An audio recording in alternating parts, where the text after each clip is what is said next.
Bonjour à tous. Bienvenue à ce temps de louange et ce temps de culte. C'est avec joie que Rolf et moi, nous voulons passer ce moment avec vous.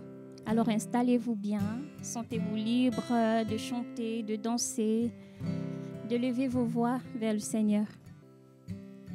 Nous allons lire le psaume 57 à partir du verset 3. Je crie au Dieu très haut, au Dieu qui agit en ma faveur. Il m'enverra du ciel le secours, car celui qui me harcèle me couvre d'insultes. Dieu enverra sa bonté et sa vérité.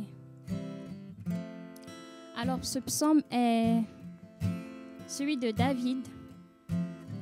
Il a écrit lorsqu'il était dans une caverne. Il se cachait parce que Saül et ses compagnons le poursuivaient. Alors David a exprimé ses paroles à Dieu, empreintes de sa confiance au Dieu de son salut. Alors ce matin, j'aimerais t'inviter à, comme David, à exprimer ta confiance au travers des chants que nous allons élever maintenant, que tu puisses renouveler encore ta confiance au Seigneur. Je ne sais pas ce que tu vis, mais que tu puisses renouveler ta confiance au Seigneur ce matin. Amen.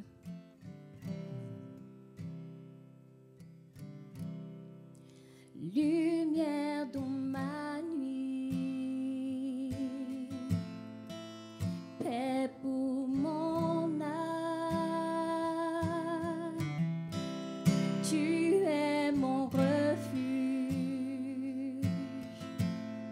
tu restes fidèle. Lumière dans ma nuit, paix pour mon âme. Tu es mon refuge, tu restes fidèle.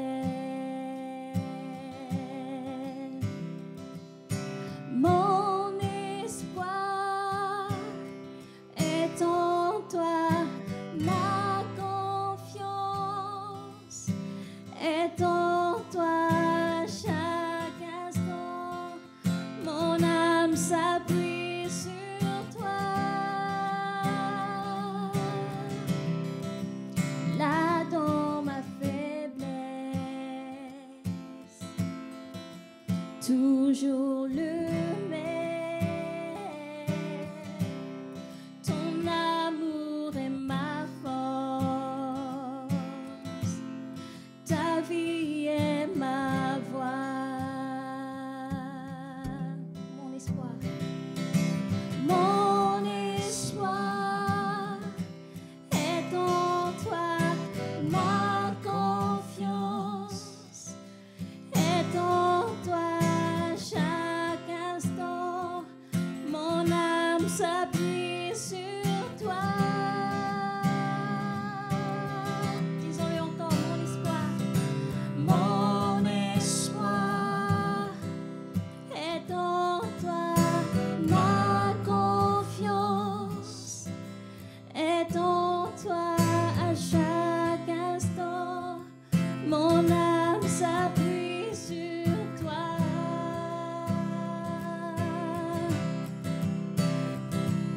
Sauveur constant, toujours présent, Dieu, tu as mon cœur. Dis-lui ma fondation, ma fondation inébranlable.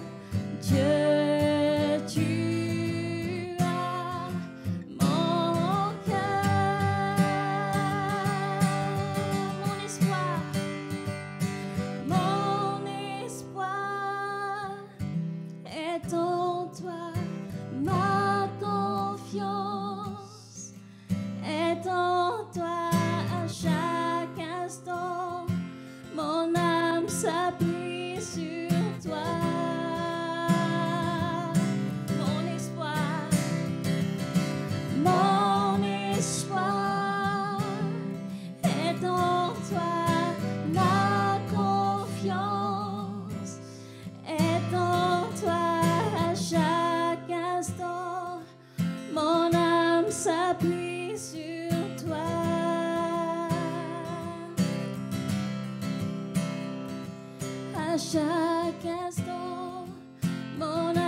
s'appuie sur toi.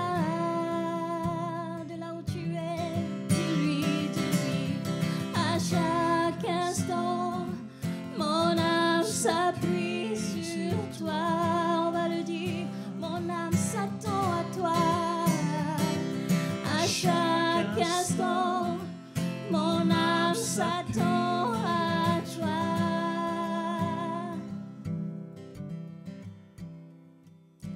Mon espoir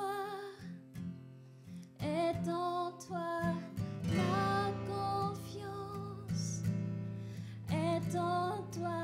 Chaque instant, mon âme s'appuie sur toi. L'univers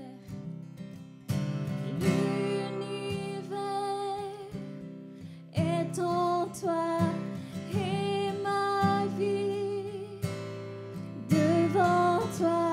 Chaque instant, mon âme s'appuie sur toi.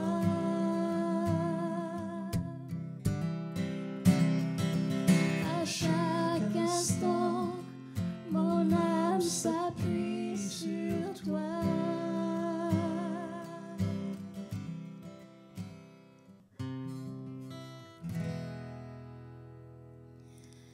Tu viens du ciel sur la terre, montrer la voie de la terre à la croix, payer pour moi de la croix jusqu'au tombeau, du tombeau jusqu'au ciel. Je loue ton nom éternel.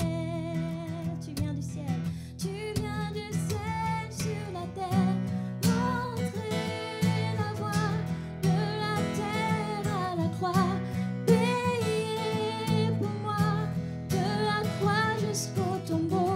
Du tombeau jusqu'au ciel, je loue ton nom éternel.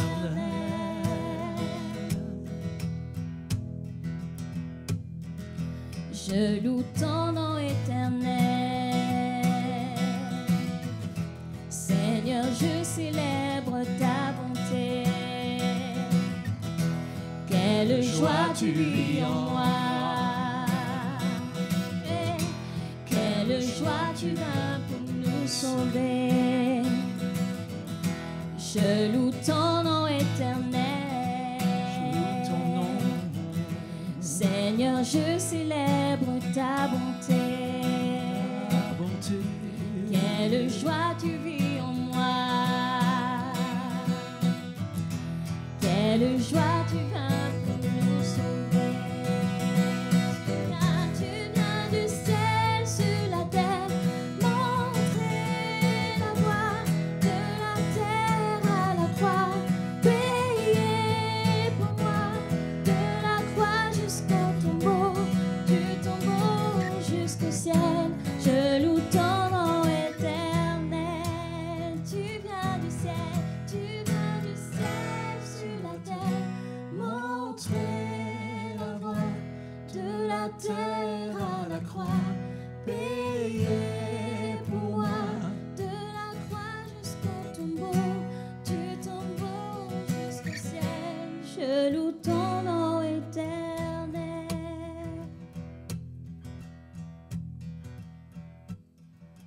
Je loue ton nom éternel. Seigneur, je célèbre ta bonté. Quelle joie tu vis en moi. Quelle joie tu vas pour nous sauver. Tu viens du ciel sur la terre, montrer la voie de la terre à la croix, payer pour moi de la croix jusqu'au tombeau, du tombeau jusqu'au ciel. Je loue ton nom éternel.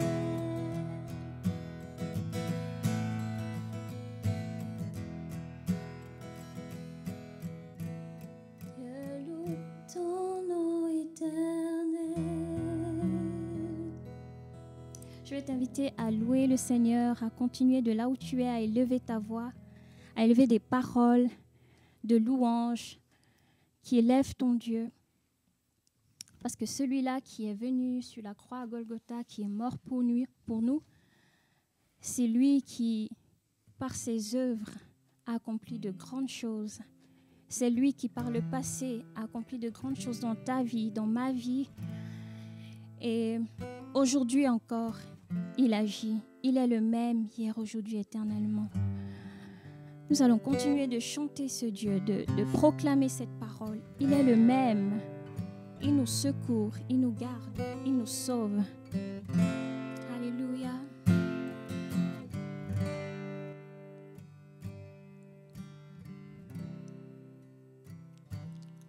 Tu étais, tu es et tu seras toujours le même, toujours le même. Tu as fait, tu fais et tu feras tant de merveilles, tant de merveilles. En ton temps, tout s'accomplit. Tu es Dieu, le grand je suis. Tu nous ouvres grand les portes du ciel. Tu nous fais vivre ta présence bien plus précieuse que les plus beaux diamants. Elle nous suffit à chaque instant. Elle nous suffit pleinement.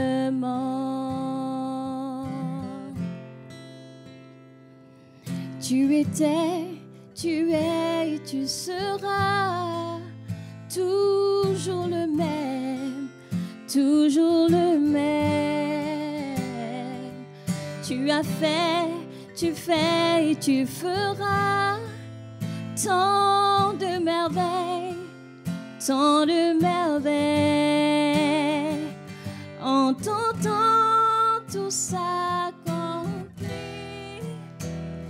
Tu es Dieu, le grand je suis. Tu nous ouvres grand les portes du ciel. Tu nous fais vivre ta présence bien plus précieuse que les plus beaux diamants. Elle nous suffit à chaque instant. Elle nous suffit pleinement.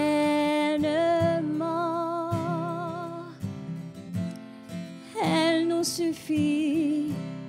Jésus, tu nous suffis. El Shaddai, El Shaddai. Dieu tout-puissant, tu es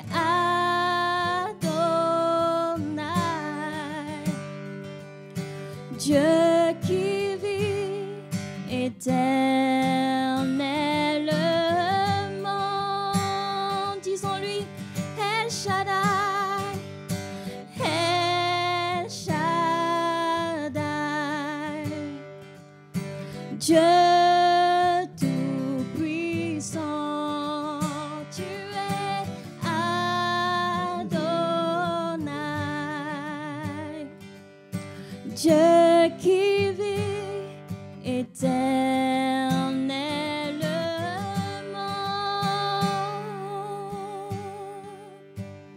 Tu nous ouvres grand les portes du ciel.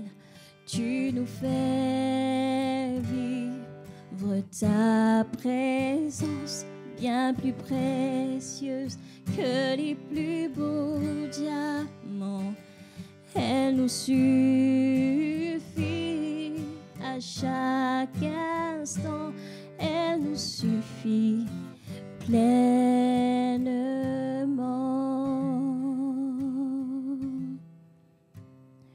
Tu nous suffis pleinement.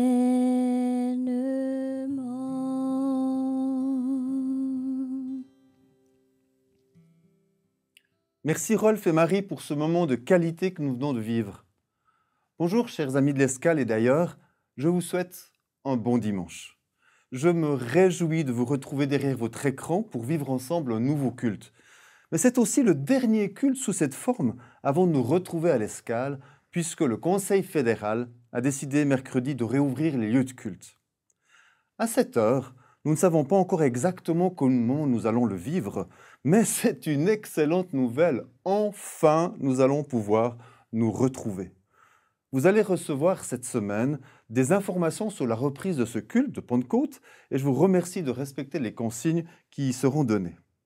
Savez-vous que nous avons vécu ces cultes spéciaux pendant 10 semaines? Nous partageons aujourd'hui notre 11e culte sur cette forme. Vous avez toujours été nombreux à nous regarder et j'aimerais vous remercier au nom de l'Escale.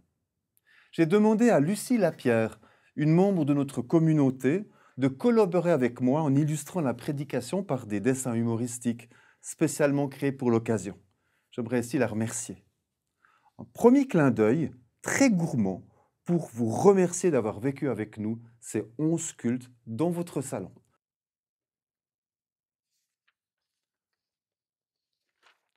Oui, félicitations pour avoir tenu le cap. Félicitations d'avoir été fidèle au rendez-vous, dimanche après dimanche. Merci et bon appétit. Mon propos aujourd'hui est de cheminer avec vous sur la manière dont nous vivons le fruit de l'esprit depuis ce temps de confinement. Dans une semaine, nous vivrons notre culte de Pentecôte à l'Escale. Et cette grande fête, vous le savez, est axée sur la venue du Saint-Esprit. Cela fait donc sens de nous y préparer en laissant le Saint-Esprit nous interpeller. Ce temps d'arrêt de plus de 2 mois a été riche en nouvelles expériences dans tous les domaines de la vie. Nous avons dû apprendre à vivre différemment et à repenser notre façon de considérer notre travail, nos loisirs, notre vie d'église, notre vie de famille. Ce n'est pas parce que nous n'allons plus à l'église que notre vie chrétienne s'est arrêtée. Elle est certainement devenue plus intense, plus percutante, plus pratique. C'est merveilleux, n'est-ce pas, tout ce que nous pouvons faire pour les autres durant ce temps de confinement, en vivant l'Évangile au quotidien d'une façon pratique. Alors, continuons tous à vivre cette phase pratique, même si nous reprenons les cultes prochainement. Mais parlons aussi de ce que nous pouvons faire dans notre famille.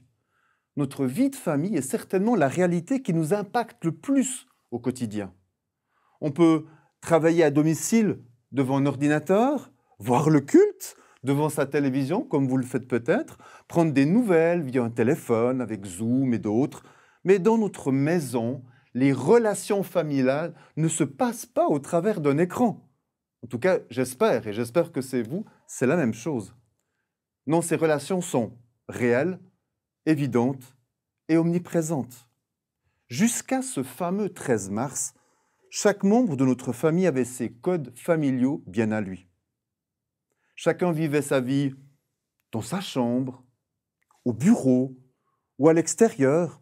Et la vie de famille où chacun était présent se résumait, quand on avait de la chance, au temps passé ensemble à partager le repas du soir. Mais à présent, nous sommes tout le temps, tous, les uns sur les autres. Et là, mes amis, ça peut devenir sport. Voyons ce que Lucie nous a préparé.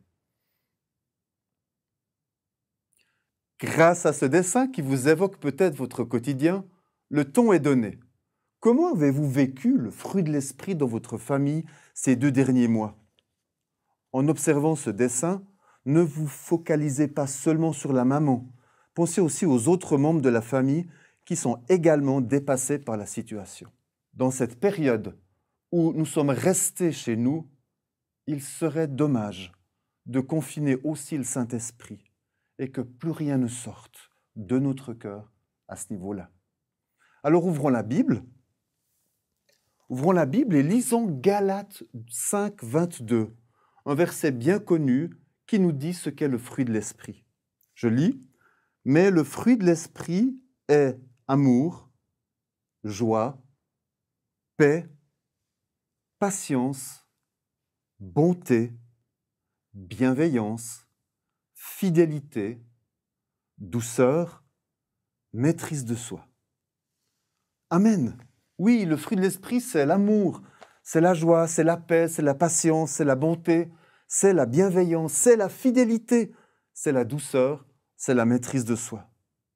On comprend au travers de cette liste que le Saint-Esprit, dans notre vie, va se manifester de plusieurs manières, que ce soit dans des circonstances habituelles ou inhabituelles, telles que nous pouvons les vivre actuellement. Comment est-ce que nous vivons la joie? Comment est-ce que nous vivons la douceur dans ces moments particuliers? La maîtrise de soi? Que dire de la patience? Toutes ces réalités sont bien présentes et elles impliquent bien évidemment que nous mettions en pratique ce que nous avons appris de Dieu. Ma question est celle-ci. Avez-vous manifesté le fruit de l'esprit durant ce temps de confinement?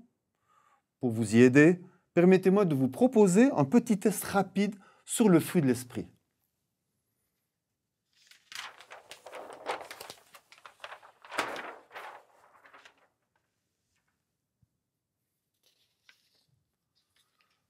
Sur le tableau devant moi se trouvent les 9 facettes du fruit de l'esprit. On commence par l'amour et nous terminons avec la maîtrise de soi. En fonction de ce que vous vivez, je vous propose d'essayer de vous donner une note de 1 à 10, 10 étant la meilleure, sur chacun de ces différentes parties du fruit de l'esprit. Vous pouvez mettre sur pause et reprendre la vidéo après avoir rempli vos propres tableaux, si vous le voulez. Vous pouvez aussi le faire tout seul, mais vous pouvez aussi le faire en famille et partager le résultat les uns avec les autres. Je suis persuadé que vous allez apprécier l'avis de vos proches sur la vision que vous avez de vous-même. En attendant, je vais vous montrer ce que peut donner ce tableau dans la vie d'un chrétien moyen.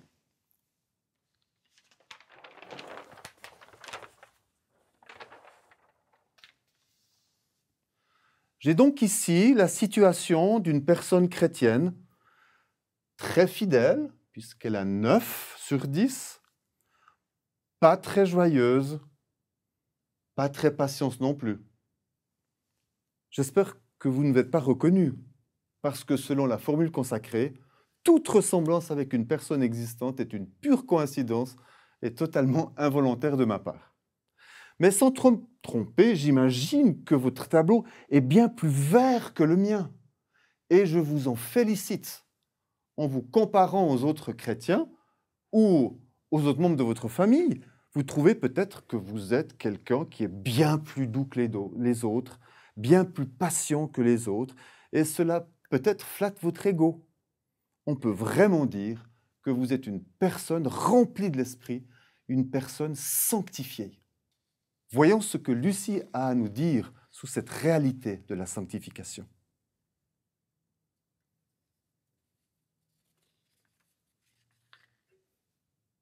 Est-ce que cela voudrait dire que vous êtes dans la bonne moyenne en ce qui concerne la mise en pratique du fruit de l'esprit?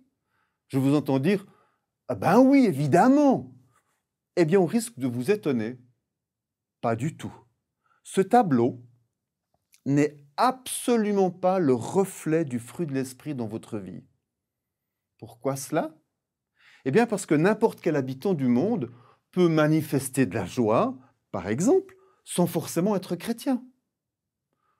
Peut-être que votre voisin, athée convaincu, manifeste bien plus de douceur ou de patience que vous ou que moi. Est-ce que c'est le cas? Peut-être que vous manifestez plus de joie cette fois-ci que vos voisins du dessous et que vous ne voulez pas vraiment leur ressembler. On comprend dans ce dessin que les voisins du dessus vivent un temps de louange. Mais est-ce qu'ils manifestent la joie du fruit de l'esprit? Nous sommes d'accord que le fruit de l'esprit ne peut être manifesté que dans la vie des chrétiens, uniquement par ceux qui ont l'Esprit de Dieu en eux. Alors qu'est-ce qui ne va pas dans notre tableau? Eh bien, ces 9 réalités sont seulement des qualités humaines que l'on retrouve chez tous les humains, chrétiens ou non, et qui ont été façonnées par la culture, par la famille ou par l'éducation.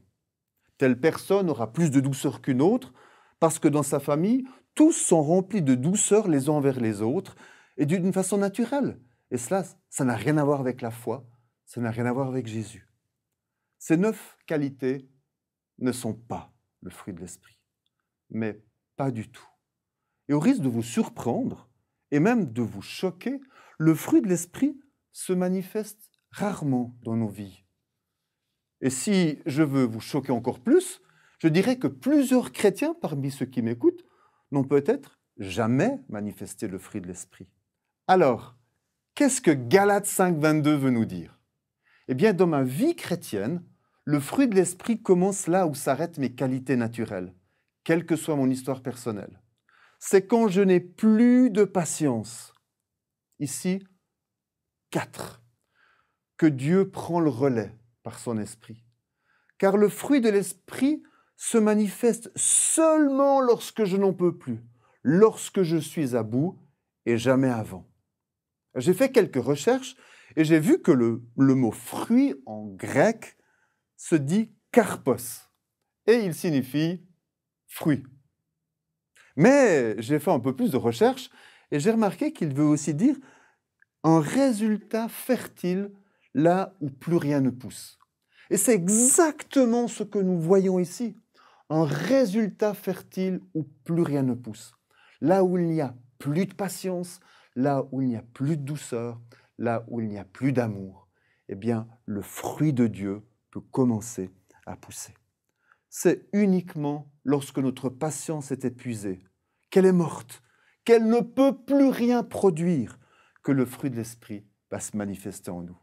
Je dirais c'est seulement lorsque nous sommes à bout, grâce à nos parents, notre conjoint, notre grand frère, notre petite sœur, que le fruit de l'esprit peut se manifester. C'est seulement lorsque nous n'en pouvons plus, que nous sommes à la limite de la rupture, à la limite de la limite, au bord de l'explosion, poussés dans nos derniers tranchements, que le fruit de l'esprit peut enfin se manifester. À ce moment-là seulement, cette seconde de patience en plus, cette minute de maîtrise de soi en plus, c'est la manifestation de l'esprit en moi. C'est Dieu qui prend le relais. Et ce n'est plus moi qui produis ce fruit, c'est le Saint-Esprit. Parce que le fruit de l'esprit, c'est le fruit de Dieu dans ma vie. C'est donc un privilège d'être tout le temps, tous les uns sur les autres. La chance que nous avons durant ce temps de confinement, c'est que chaque membre de notre famille est devenu l'instrument de Dieu dans notre vie. Et ceci pour un processus de sanctification accéléré. Oui, vous avez bien entendu. Ce mari, cette épouse, cet enfant, ce parent est utilisé par Dieu pour vous, pour un processus de sanctification accéléré. En fait, Dieu utilise ce temps et les tensions familiales qui peuvent exister pour nous faire grandir. C'est pas génial, ça?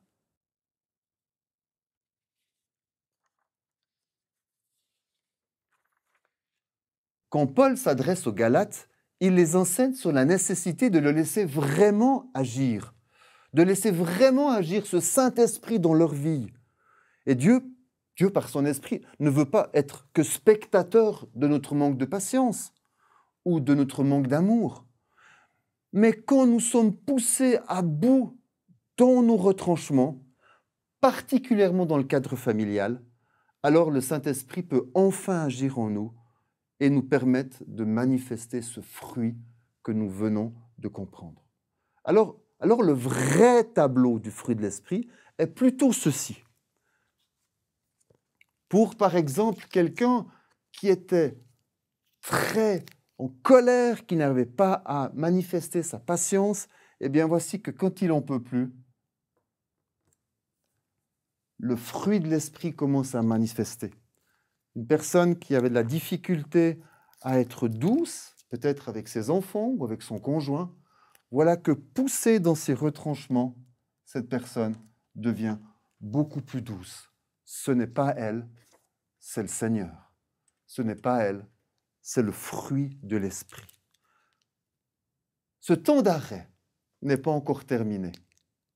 Personne ne sait vraiment ce que sera demain. Par contre, toi et moi, avons la possibilité de grandir dans la vie de l'esprit, de le laisser développer son fruit en nous, dans notre vie.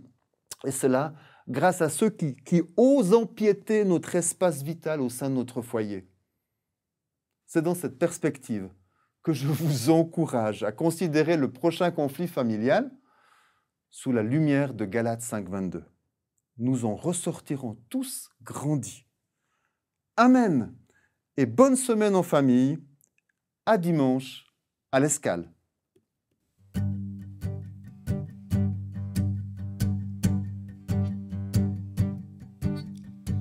Je veux le proclamer du sommet des montagnes. Ta grâce est sans limite, ta bonté sans égale, ta tendresse m'envahit, ta bonté me poursuit, ton amour m'émerveille. Et je chante car tu es bon, et je danse car tu es bon, et je crie de joie. Tu es bon pour moi.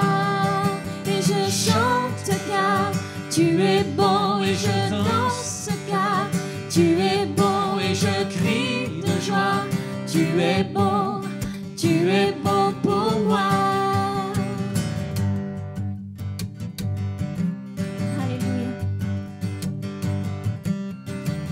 Rien dans tout l'univers à toi ne se compare. Les océans, la terre sont reflets de ta gloire. Dans mes plus sombres nuits, ta splendeur m'éblouit, ton amour m'émerveille. Et je chante car tu es bon, et je danse car tu es bon, et je crie de joie. Tu es bon pour moi. Et je chante car tu es bon, et je danse car tu es bon, et je crie de joie. Tu es bon pour moi.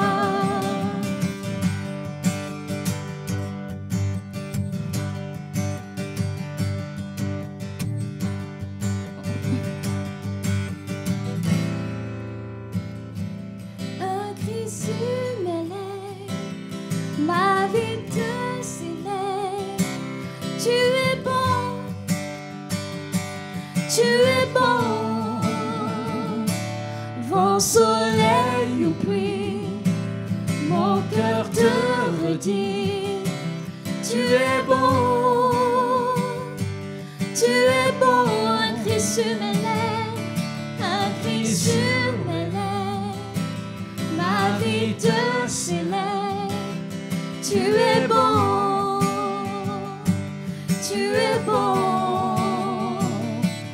vent, soleil ou pluie, mon cœur te redit.